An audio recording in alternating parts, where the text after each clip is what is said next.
Hey YouTube, I've made a couple videos, or a bunch of videos about different things.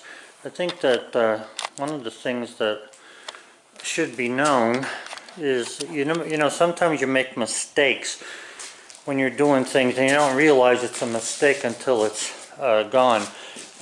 This is my greenhouse and we've cleaned up for the winter, so I got a lot of room in here and I'm thinking about putting some boards in here.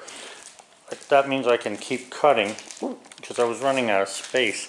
What I want to say though is I'd recommend that you guys don't make the mistake I made. Oh, I got the hiccups, I'm sorry about that.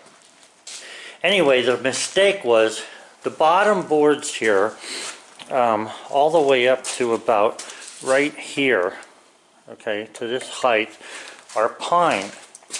And the rest of the boards from there up are either maple or red oak. Those are mostly what I see here is maple. Now, here's the headache with this thing. The other day I needed some 2x4s and I couldn't get at them because everything else is piled on top of it.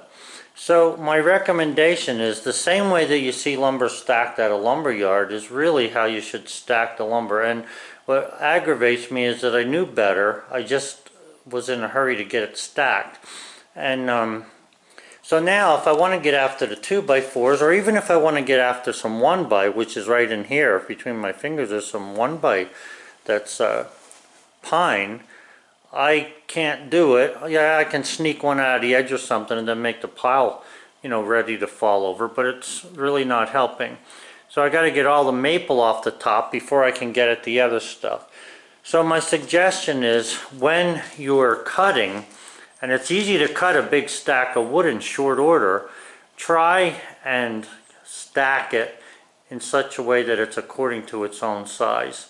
Even the lengths make it difficult. Like you can see over here sticking out, there's probably two 10-foot 2x4s when the rest of them are 8-footers, and it's really hard to get them. So I would recommend that what you do is just don't mix stuff up. Try and keep it separated as best you can.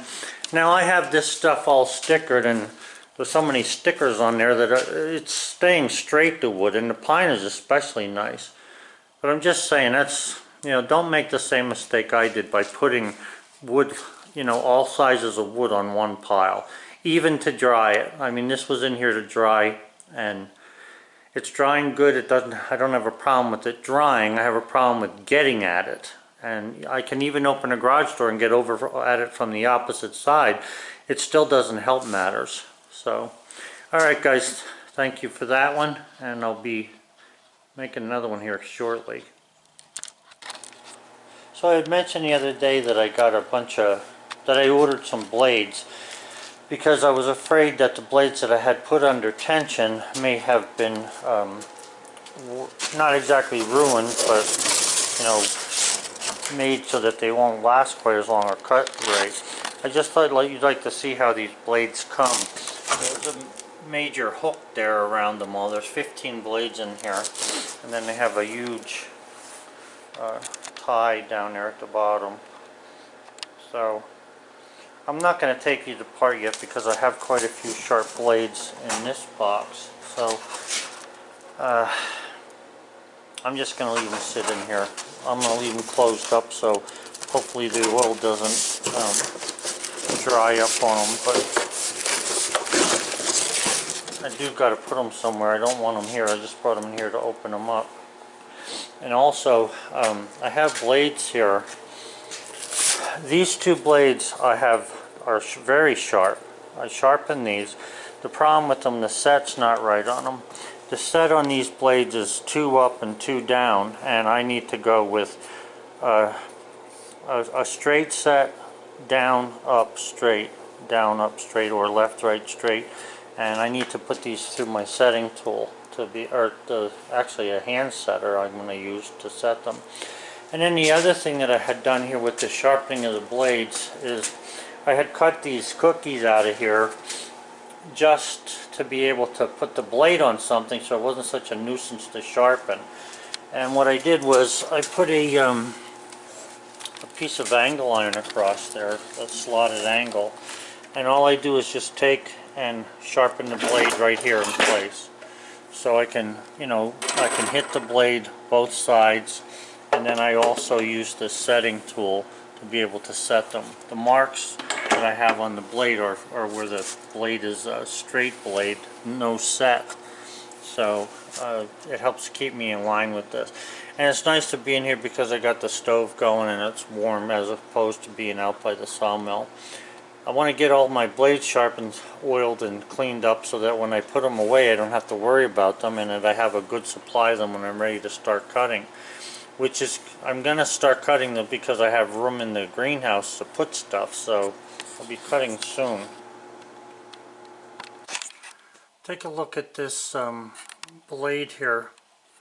If you look closely, and I'm pretty sure you can see it, this tooth is up, this tooth is down, this tooth is even. Up, down, even. That's how they're supposed to be set. Now, if we look here,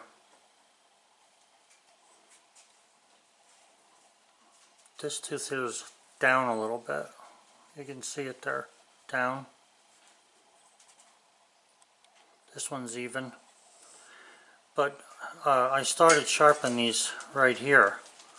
So if you look closer, you can see there's a definite up, down, up is here, down, even. Up, you can see it there, down, even. When checking these blades to see, when checking these blades to see how they are set, I'll use a razor blade so you can see actually black underneath this side because this one's up, black out near the end if you look at the tooth, and then this is flat again. Another way of doing that, a little hard for me to hold here, is to use a light. Let me put the light here and put the blade. If you look along that blade at the bottom of the blade, there's no light there. But if you look here, I'll just bring the blade up there a little bit. Let's see, so this one would be up. Now if you look there, you see the light that's underneath there, and there's more light up towards this end than there is at the other end. And then this one, the light is all the way at the end because it's going down. And this one, there's barely any light at all because that one's straight. That's one way of telling whether you have the teeth in the right direction or not without actually measuring them.